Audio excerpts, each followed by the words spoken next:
So now we will explore how this whole situation of the migraine is affecting you. And we will do this in different layers. We will start with you as a physical being.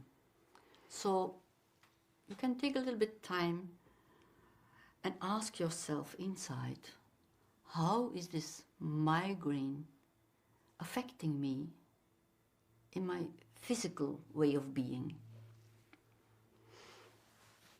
I have to say, it's not easy to be friendly with that. Yeah. I wake up and immediately the migraine is there, and immediately I feel sick and I cannot even move. It's terrible. I'm stiff and stay in bed, and I cannot bear any sound or light. I cannot do all the things that I would like to do. Yeah. It's like being in prison, really. Okay. Yeah, I feel frozen, immobilized. The only thing I can do is lie in the darkness and wait for the medication to work, and maybe it gets better. Okay. And there are so many days like that in my life. So that's a real terrible situation. Being imprisoned, not able to move. So lying in the darkness and just waiting until the sickness is over. Yes. Yeah. Yes. So. And you said it's difficult to stay in a friendly way with your body in this suffering. May I invite you just to try? How does it affect you when you can just be with yourself, with all this suffering, like you are sometimes with your grandchild? So if you imagine having this attitude you have towards your grandchild when it is suffering, when you apply that attitude to yourself, how does that affect you? Oh, my grandchild, that's easy to feel tenderness and be very tender with her, but doing that for myself? Yes, I do understand that's more difficult. Yeah, yes. But give yourself some time to try it and just experience whether there is some change when you try to be friendly with your physical being and the way you have to suffer. You know, I often try to have some rational thoughts as, okay, my body needs a pose and things like that, but it's hard. I really, it moves me when I hear you say it is true, it is awful in this prison. Acknowledging instead of ignoring, that makes so much difference. That was never done in my family. Okay, you are not used to acknowledge your suffering. Okay, and in your family, that was very unusual. Yes. To acknowledge your suffering. Yes. So there you learn to ignore your suffering. Yeah. Okay. Yes. Yes. So, with this issue of your family, we arrived at the social dimension. So, maybe you can say a little bit more about your experiences in your family.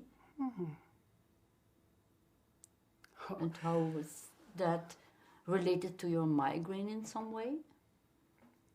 You know, in my family, when I think about it, across the generations, everyone either had or now has migraine. And the only way we learned to cope with it was ignore it. And go to school, university, work, but first and foremost, not talk about it. Okay. No one ever knew. We were always hiding the pain. Okay, so you learned not to talk about it. Yeah. And always hide whatever was there. Yes. Yeah. So this must be unusual for you now then to talk with me about your pain. Yes, it is. It is.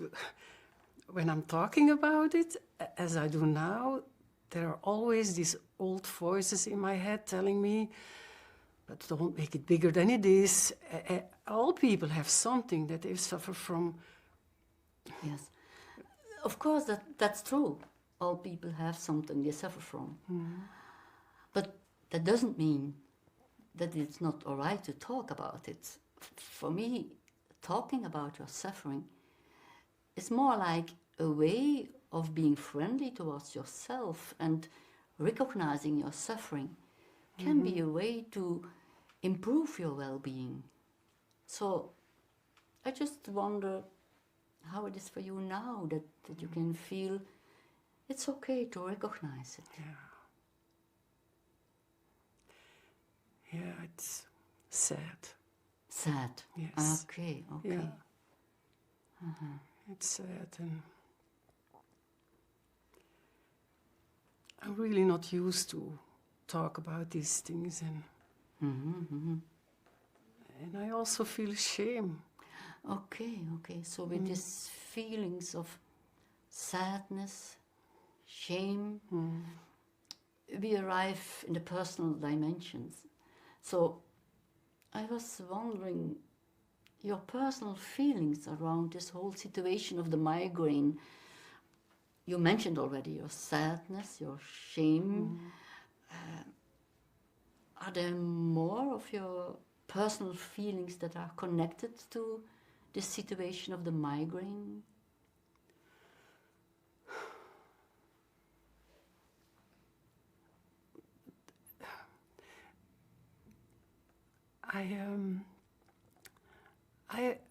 There was some curiosity, like wanting to find out how all these things belong together. But now it's more or less loneliness. Loneliness. The loneliness of And not sharing and hopelessness. Hopelessness, yes. hopelessness also. Yeah. And you also said your curiosity and hopelessness. I was wondering, is there some connection between your curiosity, your hopelessness, or what? In what way does the migraine take away your hope?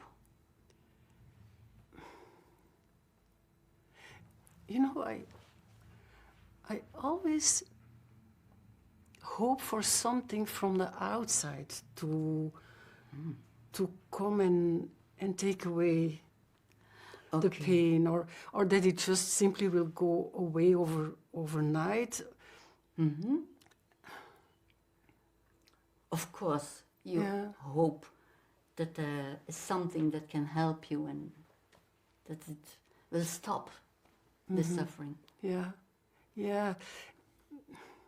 But you say you are always looking at the outside. Yeah, and I know it's naive, but that's what I do. I always put trust in something outside me, and and that then I end up disappointed or deceived. I never put trust in myself.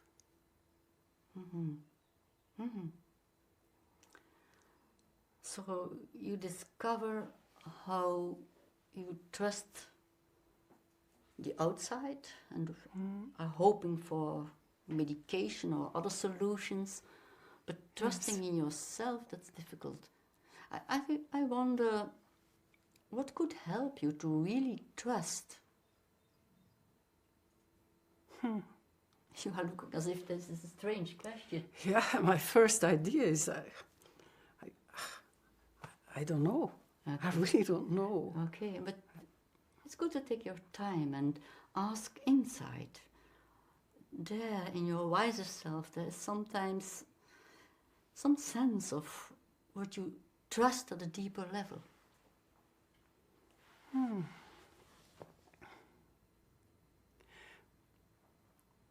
Then I think of nature. Nature?